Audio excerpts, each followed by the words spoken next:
Okay. Good afternoon and welcome to Lunching with Books, and it is so nice to have a capacity crowd, and here comes our big draw finally.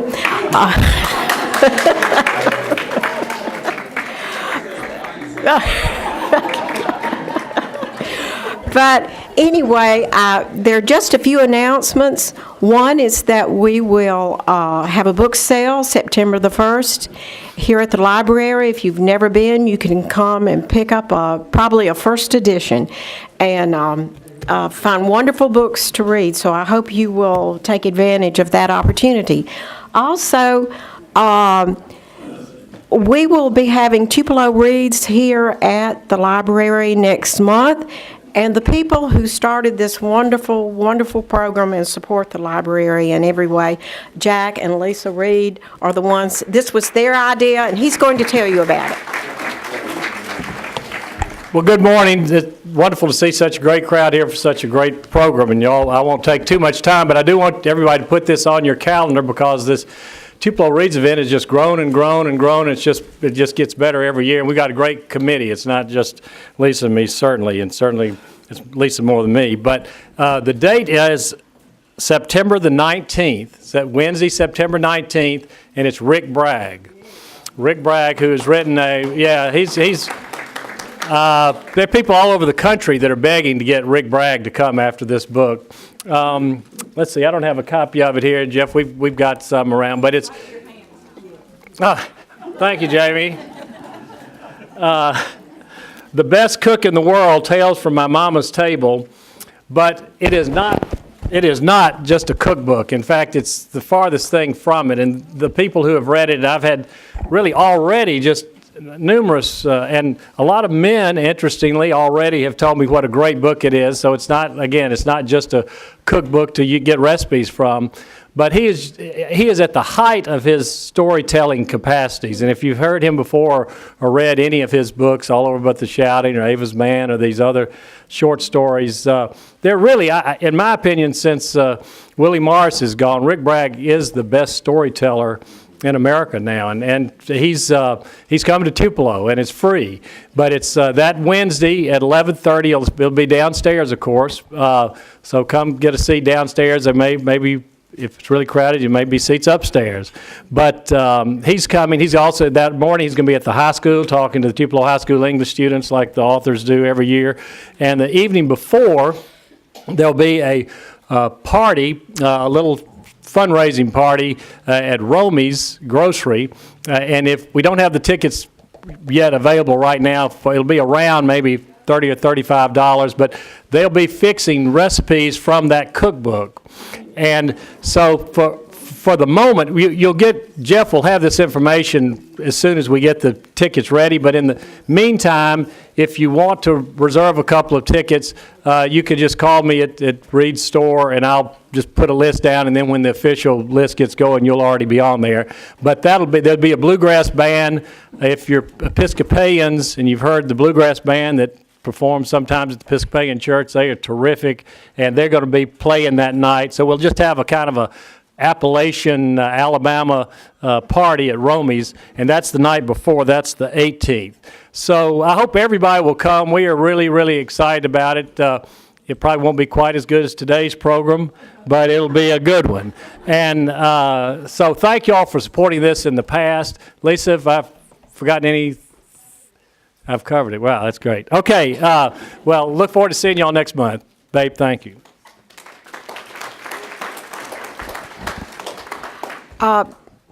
Today we have the author of the book with us, and he's going to be telling us about his book. And Steve Holland is going to introduce the author. And wouldn't we all love to be introduced by Steve Holland?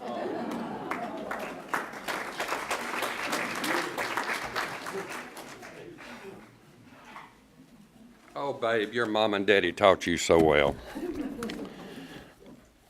Friends, Romans, countrymen, lend me your ears. Y'all heard that before? Good. Let's see some footnotes. I'm not demented anymore. I know about every one of your names and a lot of your histories. of your families, and I'm always glad to be at one of my favorite places in Lee County, the Lee County Library. Dr. Sansing and Miss Elizabeth, the place, as far as I'm concerned, these folks have heard the story and I won't repeat it, but in 1959, I was in the field I wasn't picking cotton, I was jostling with the cotton pickers, is what I was doing. I was just a boy. But Miss Bertie Patton came down to the field where Mama had all the hoe hands in that old big 1948 Lee County bookmobile truck. It looked like something out of World War II. And she said, Miss Holland, I'm Bertie Patton, a Lee County bookmobile librarian, and I'm here to teach your boys how to read. And she took me unto herself, and I loved what I saw. And she said, I will be here every Thursday until I can't come here. And she said to my mother, Miss Holland, your boys may not be able to go to the world, but I can bring the world to them right here on this farm. And I developed my love for libraries from that. And I am non-apologetic, liberal to the left as you can get. I will melt the gold off of the dome of the Mississippi State Capitol to support public libraries in the state of Mississippi. It's just the way I feel about it. Now, babe, have me back, because let me confess to you. I called Dr. David Sansing to set up a highball and a little visit because I love David Sansing. I was a student of his at Ole Miss in history to talk about the book, and I said to Dr. Sansing, Lee County Library Luncheon with Books, Wednesday, August 22nd. He said, I'd be glad to be there. I'd be thrilled to be there. And he is here. Now let me remind you, let's go back 20 plus years. How many of you were here the day after A Time to Kill was published, and John Grisham just happened to be in Tupelo visiting with me, and he took my spot reviewing his own book that day? Was anybody here? There's a few still alive, praise God. So I am pleased to present to you today to review. Any of you got this book? You can get it at Reed's.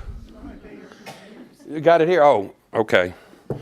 Miss Riley's got everything covered. Mississippi Governors, and then when I talked to Dr. Sansing, he informed me that he's just published another book, The Other Mississippi, A State in Conflict with Itself. Dr. Sansing taught at the University of Mississippi and was probably one of the most celebrated professors there for about 35, 40 years. He is a renowned Mississippi historian, the most renowned Mississippi historian as far as I'm concerned. He continues to write. He continues to be active. He continues to be married 60-something years to his beautiful wife, Miss Elizabeth, and they have 3 children. He's a Greenville native. He is a graduate of Ole Miss and got his Ph.D. from the University of Southern Mississippi, if there are any Golden Eagles in here. And he's the man on the spot, and we're going to let him review.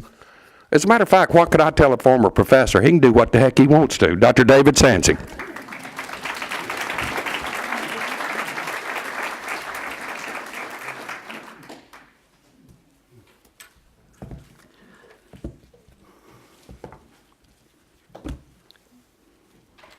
How do you follow that? I mean, what can I say except this?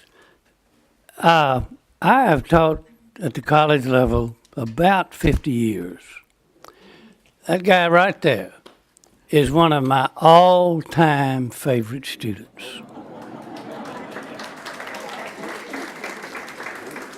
And I take full, absolute, and total credit for any good he's done.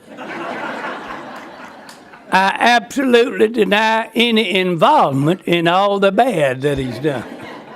Now, I am honored to be here.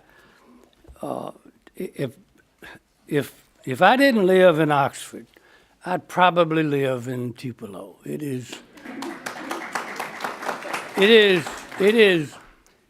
one of America's classic small towns. The people here are just wonderful. They know where they are, they know where they've been, they know where they want to go.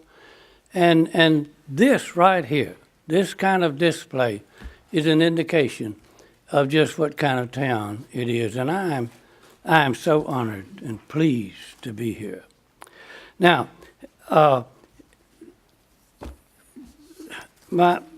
writers like to talk about their last book, the one that came out yesterday. But I am very proud of the Mississippi Governor's book. It was about a 4 or 5 year project, and to be frank with you, it just about did me in. There were 53 Mississippi governors, 53 men who held that office over a 200-year period.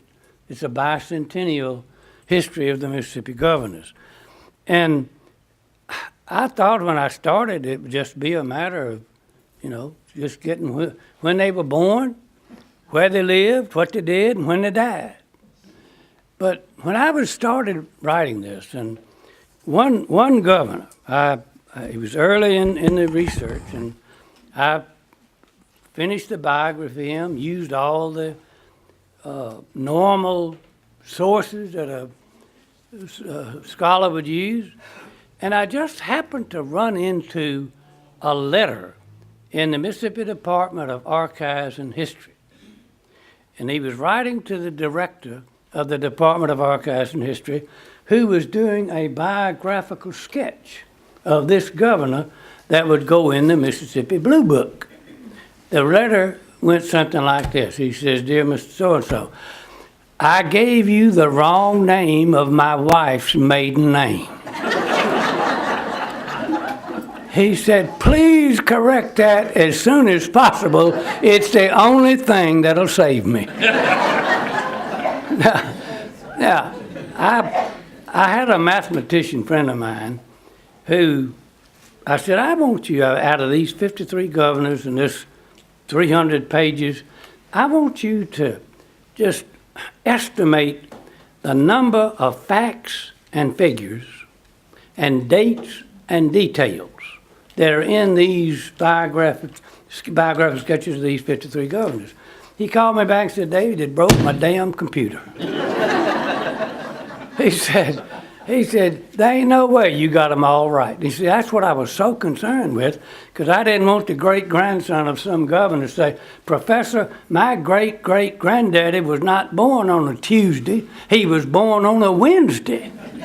But anyway, now, I'm going to talk just a little bit about one governor. They were all, every time I finished a biographical sketch, I said, that's my favorite. He's my all-time, he's my favorite. And I don't know that he's my favorite in one sense, but he's the one that I almost always think about. His name is Henry Stewart Foote. And I want to just read you a very short sketch about Henry Stewart Foote.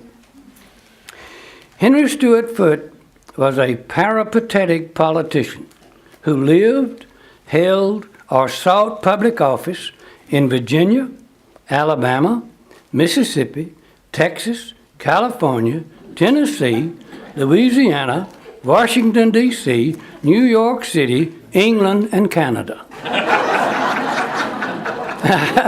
Now, I had to follow him. I had to follow him in all those places. Lord have mercy. Henry Stewart Foote was born in Virginia in 1804, and he died 76 years later in 1880. He lived a full life. The life expectancy of an American male during his lifetime was 46 years. And he lived, almost 80 years. But Governor Foote was a renowned attorney and orator and author. But his first love was politics. He thrilled at the give and take of old-time politics, and he was a master of the fray. The 1840s was a volatile period in both national and state politics, and Foote vacillated somewhat between the rival political parties. The Whigs accused him of being a Democrat. the Democrats accused him of being a Whig. In his reminiscence, Foote even accused himself of being contrarian during his long political sojourn. Foote was a Unionist, but he served in the Confederate Congress. But he eventually resigned from the Confederate Congress because he was a Unionist.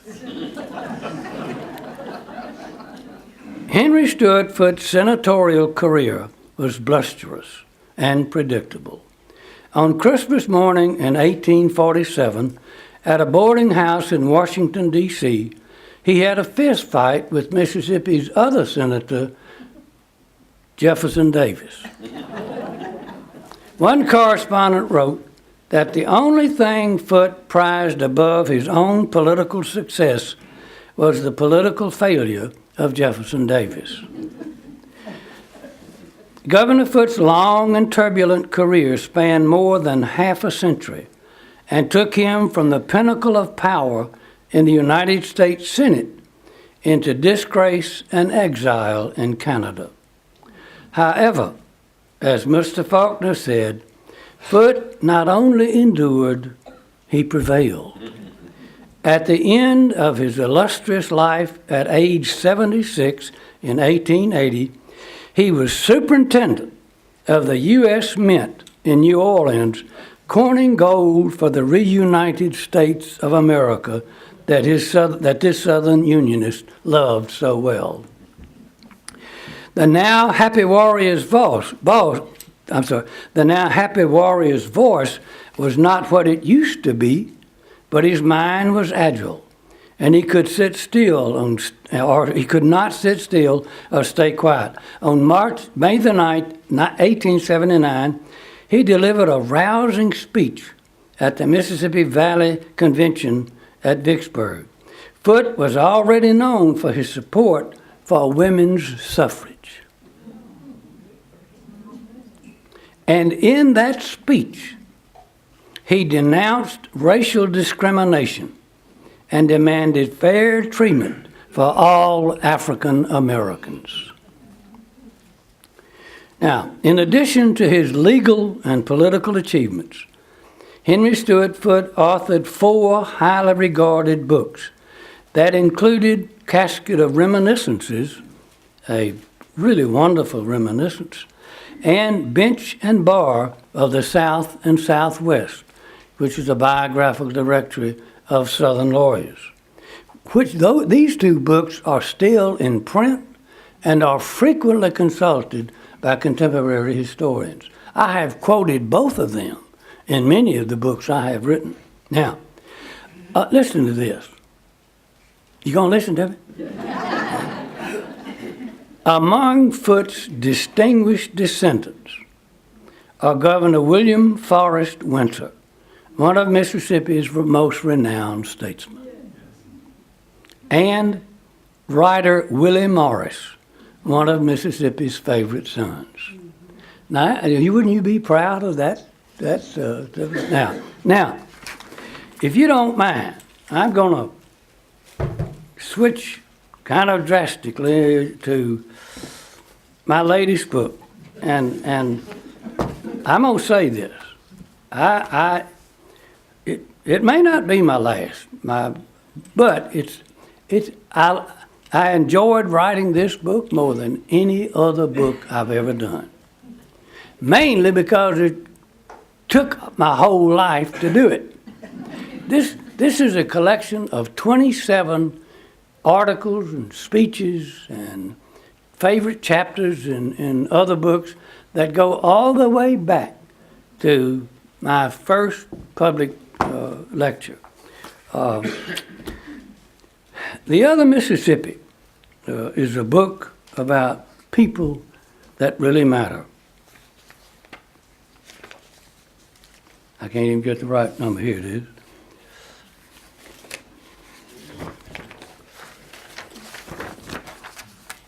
Y'all understand what happens when you get old? Mississippi, like the human heart, is in conflict with itself. Mississippi is a sad and lonely place. The blues were born here, and we gave the world B.B. King. but we were also jubilant and joyful, and we gave the world rock and roll and a fella named Elvis. Where's Elvis from? Right. But in 1939, Time magazine rated Senator Theodore G. Bilbo among, if not the least competent member of the United States Senate. What you laughing at? Time magazine also rated Pat Harrison, Mississippi's other United States senator, as one of, if not the most competent members of the United States Senate. Now, what must people think of us? Okay, now, here's the one statistic that amazes me the most. Mississippi has the highest rate of illiteracy in the country, but we have more Pulitzer Prize winners per acre than any other state in America. That corresponding opposite is what I call the other Mississippi. In the other Mississippi, now you can pick up your handout and follow me as I do these pictures. The other Mississippi's literary tradition is a marvel in the world of letters. Look who we've produced. William Faulkner, one of the world's most esteemed writers. Eudora Welty, certainly one of the world's greatest women writers. Richard Wright, one of the world's greatest African-American writers. And Tennessee Williams, certainly one of the premier playwrights in American history. And then there's this fellow named John Grisham.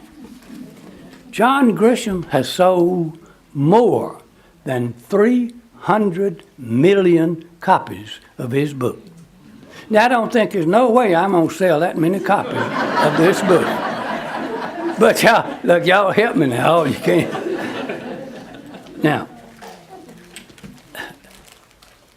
but C. Van Woodward, one of the South's premier historians, has written extensively about the burden of Southern history. There is a burden that bears heavy upon all of us who are Southerners. And I want to just introduce you to four of those great Southern historians that have felt that burden so strongly. The first is John Roy Lynch. He was born a slave in Natchez and died and buried in the famous, what's the name of the Arlington Cemetery. Born a slave, buried in Arlington Cemetery. He was a member of the United States Congress who said the only time, he made a speech in 1875, he said, the only time I ever feel I don't honor my American flag is when I think about when I get on a train in Natchez, Mississippi, in a car near the back. It's dirty, filthy. I can't, get up and move around. There's no place to eat. And he said, if that just happened to men, it wouldn't matter to me so much. But he said, it happens to my wife and to my mother and to my daughter and to my sisters. He said, that's the only time I ever feel complexed about my loyalty and devotion to my country. Now, he was also Speaker of the House of Representatives in Mississippi. He was a fantastic human being. It's one of my favorite articles in this book, John Roy Lynch.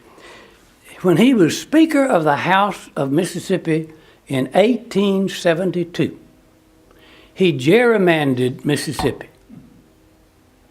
so there could be a white district. in northeast Mississippi. In that white district, it was designed so a man named L.Q.C. Lamar could get elected. L.Q.C. Lamar had written the Ordinance of Secession for the state of Mississippi. But he never really was a secessionist. He owned slaves,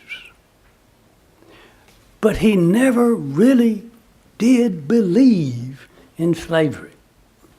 And John Roy Lynch said to him, called him to his office, and said, Mr. Lamar, I want you to run in this safe district. Go back to Congress.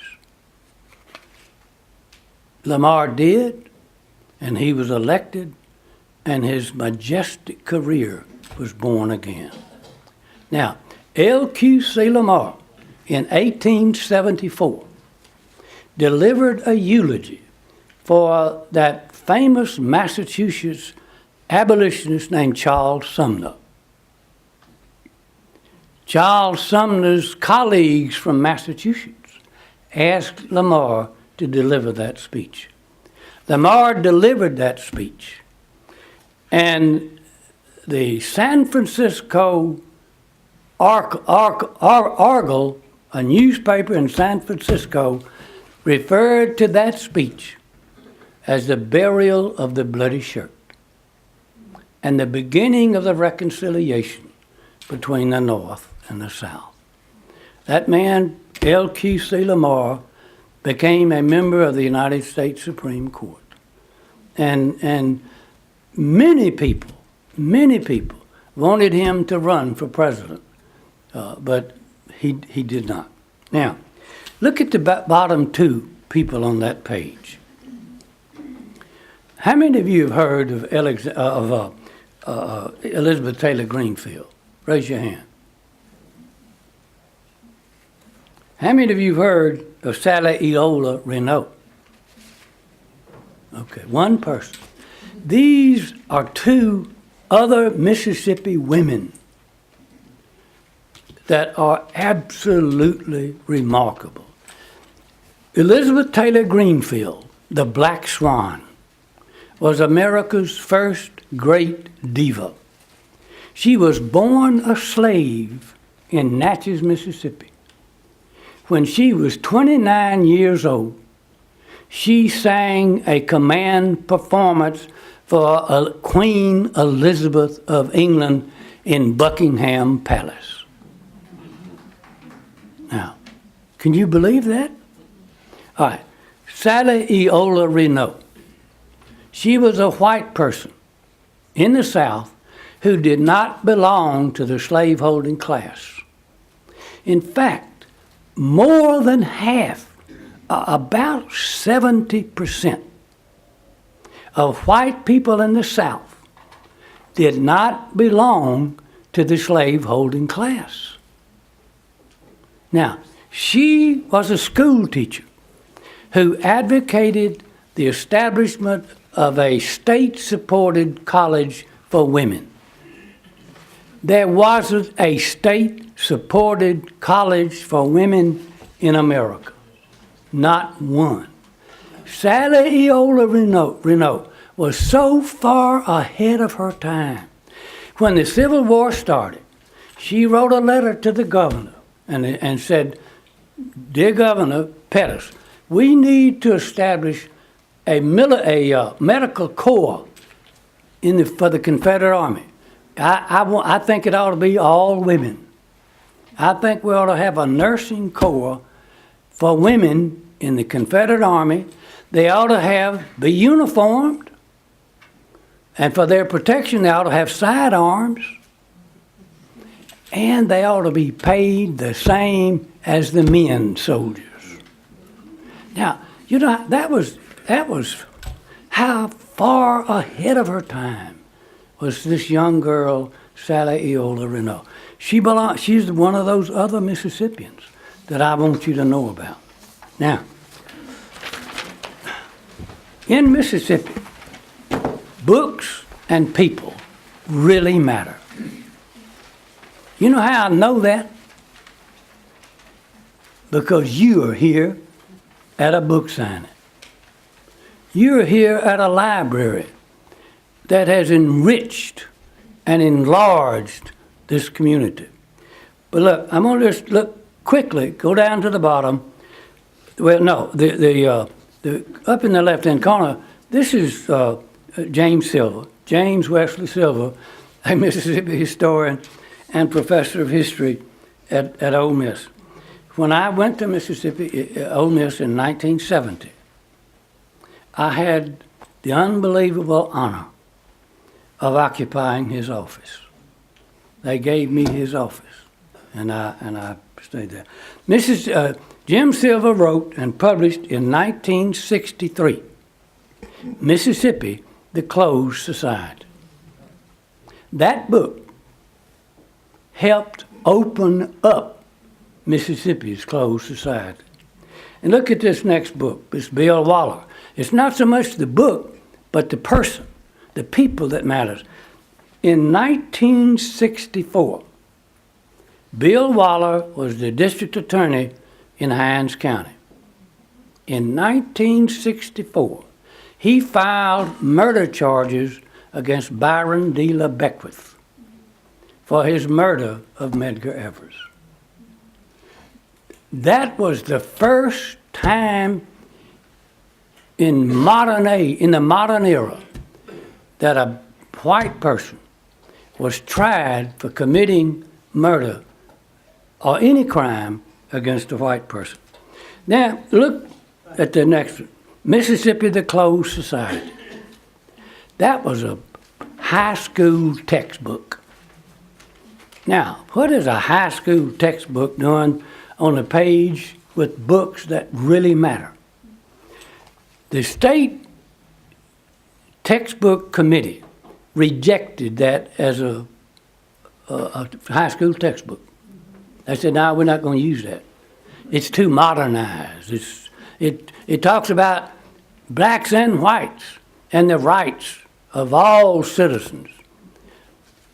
They sued in federal court.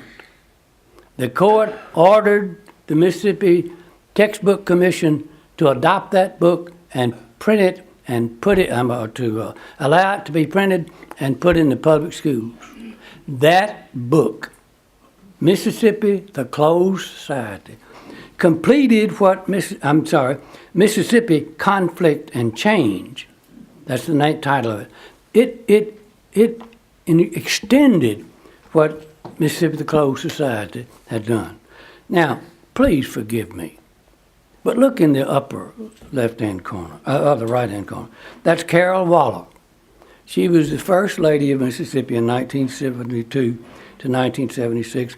That's a copy of the history of the Mississippi Governor's Mansion.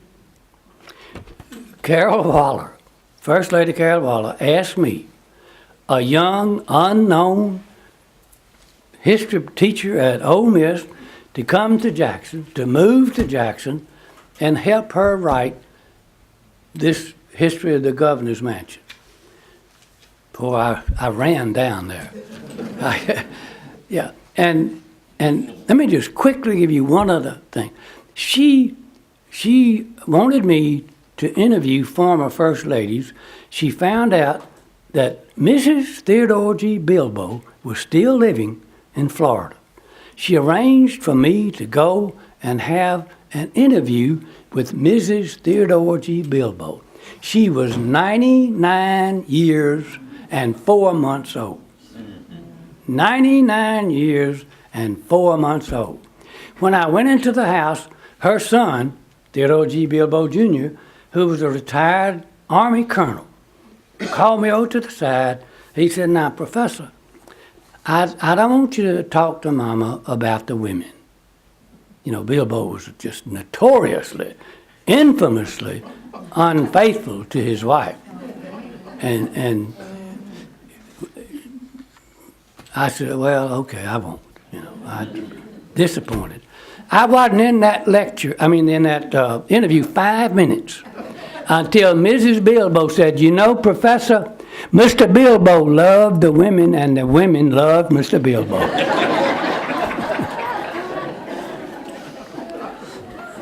Okay, now next page.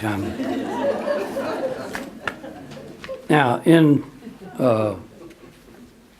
1962, the course of American history was changed. Now, that's a bold statement to make. But in 1962, John F. Kennedy sent 30,000 troops to Oxford, Mississippi, and they surrounded the Lyceum, which is that building up on the top left.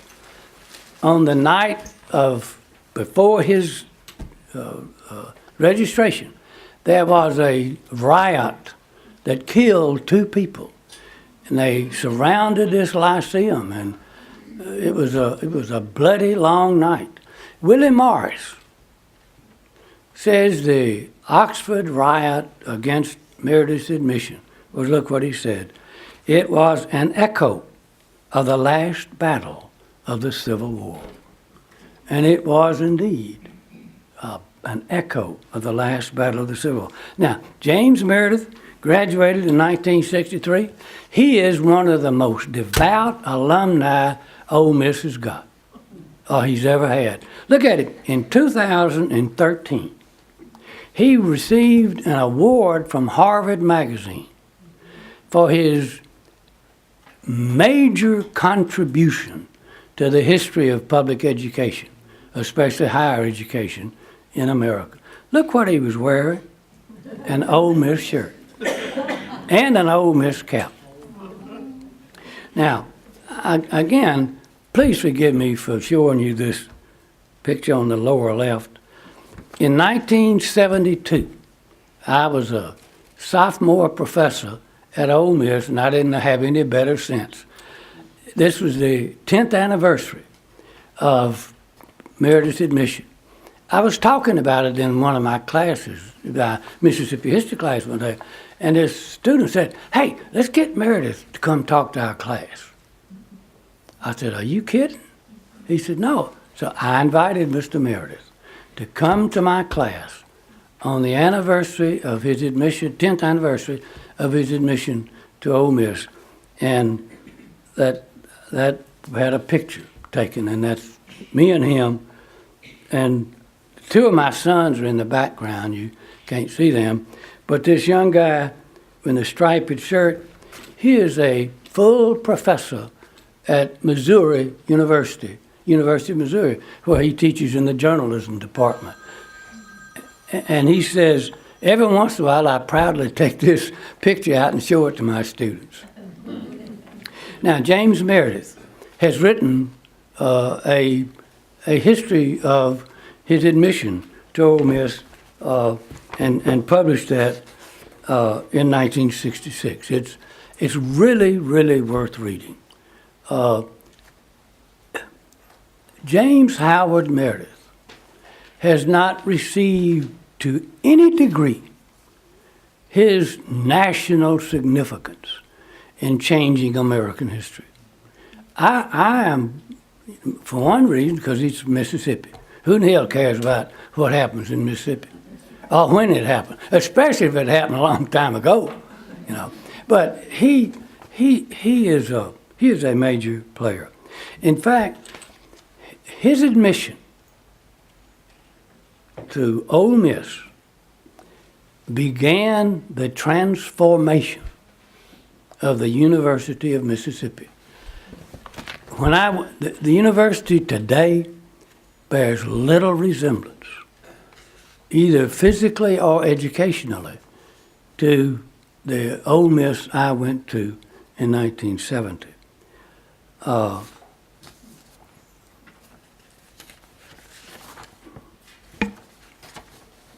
I'm sorry. Go back to page 2, if you will. I'm so excited about talking to y'all, I've lost my place. Most of the articles in this book deal with the Ole Miss mystique and the changing and evolving history of Mississippi. The Ole Miss mystique was born at Gettysburg on July the 3rd, 1861, when a group of Ole Miss students who made up Company A of the 11th Mississippi made the farthest advance into Union territory during Pickett's charge at Gettysburg. That charge immortalized the university graves. And in 1898, the University of Mississippi became known as Ole Miss. And in 1936, Ole Miss became the Rebels. Now I want you to look at that picture on the side there of that. In 1936, Blind Jim Ivy, an African American, was the model for Colonel Rebel. Knew him well. What? Knew him well. I knew him well. Oh, you knew him well? Yes. Blind Jim, let me just quickly, when he died, the students at the University of Mississippi raised a lot of money, and they established a scholarship for Blind Jim Ivy. You probably gave money to it. They established a scholarship for Blind Jim Ivy. But he couldn't come to Ole Miss. I mean, the winners of that scholarship, the recipients of that scholarship, could not use that scholarship to come to Ole Miss because it was segregated. They had to go to Jackson State or Alcorn or another black college, Tougaloo. Now, I have a comment to make about Blind Jim. He was custodian of my dormitory. does he? Yeah. He was a beloved. Yeah, he was the custodian that came in once or twice a week and Yeah. mop around. Yeah, yeah. All right. Now, let's go back to page 3. I'm sorry. After Meredith's admission, change like a terrible swift sword came to the University of Mississippi. In 1970, Coolidge Ball, the first African-American athlete, was admitted to Ole Miss. He was an outstanding basketball player and really began that process of restructuring the Ole Miss student body. In 1983, the first black cheerleader, John Hawkins, refused to wave the rebel flag. That action by John Hawkins eventually resulted in the discontinuation of the rebel flag as an Ole Miss symbol. Now, Damon Moore. Damon Moore was the University of Mississippi's first African-American Rhodes Scholar, but he was not the last. There have been others. But here, the epitome of a college student is to win the Rhodes Scholarship. And here, this young black African-American at Ole Miss was one of the first in America to win a Rhodes Scholar. Now, Chucky Mullins, that figure on the right. Chucky Mullins was injured in a football game in 1989. His brain was permanently damaged, but he was such a heroic figure. And the way he lived with that brainal problem inspired his fellow classmates and the university itself. And he became one of the most highly regarded students in the university history. One of the main entrances to the University of Mississippi campus is now named Chucky Mullins Drive in his honor. Now, boy, has time changed. We ain't the rebels anymore. We are the land sharks. Now look, Tony Fine, a black veteran of the Iranian War, was wounded, got a Purple Heart, came to Ole Miss as a football player after he was healed. He became a hero at Ole Miss, and one day in Florida, they tackled Tebow, that famous quarterback, way back behind the line, and Tony Fine, when they tackled him, he jumped up off the scrimmage line and did the landmark shark. What? Huh? Land shark. Thank you. That's why I take her with me. The land shark sign. And the rest is history. In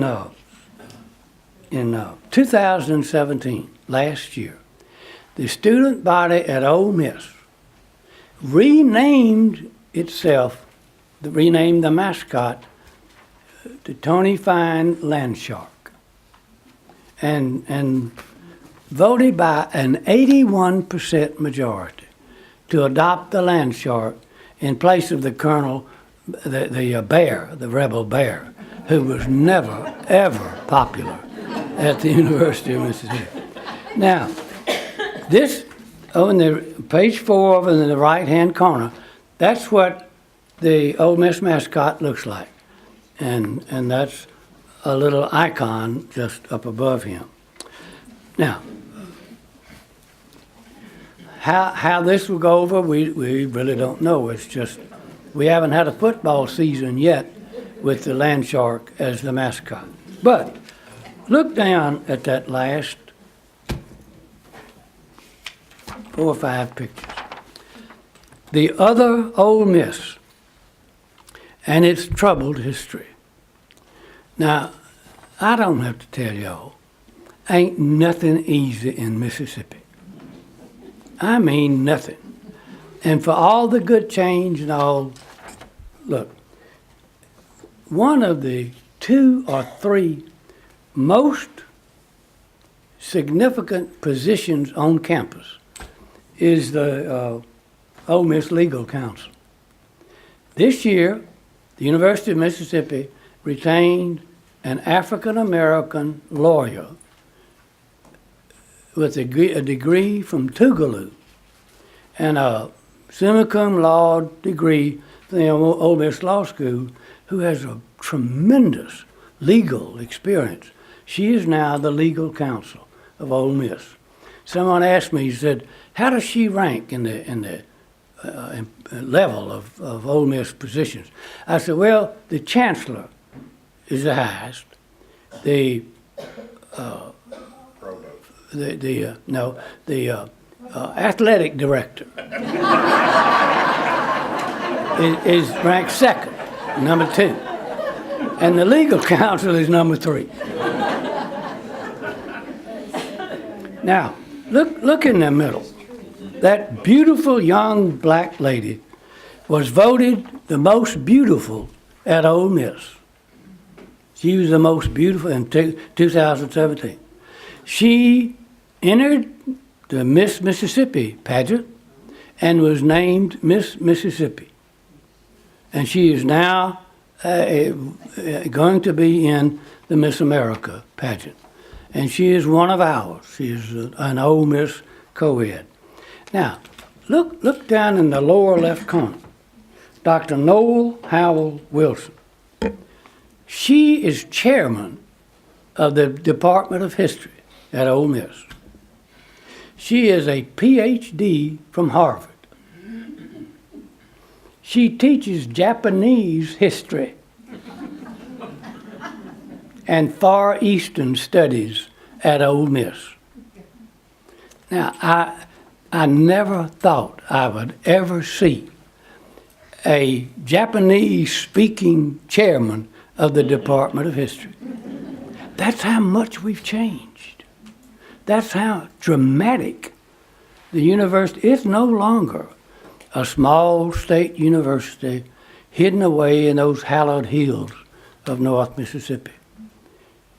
It is dramatically changed. But look over on the right side. As you come onto the Ole Miss campus, really the first significant thing you see is this Confederate statue, who was placed there in 1906. And what does that say? It says what Faulkner said. The past is never dead. It's not even past. And that's where we are, and I hope I didn't bore you. And if you ever come...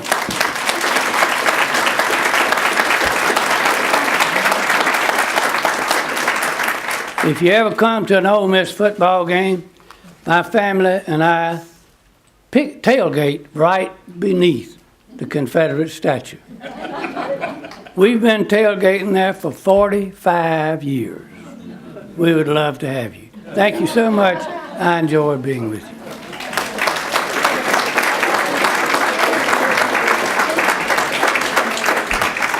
Thank you, and there are a few books up here that he will sign for you if you'd love to have the great book, The Governors. Thank you.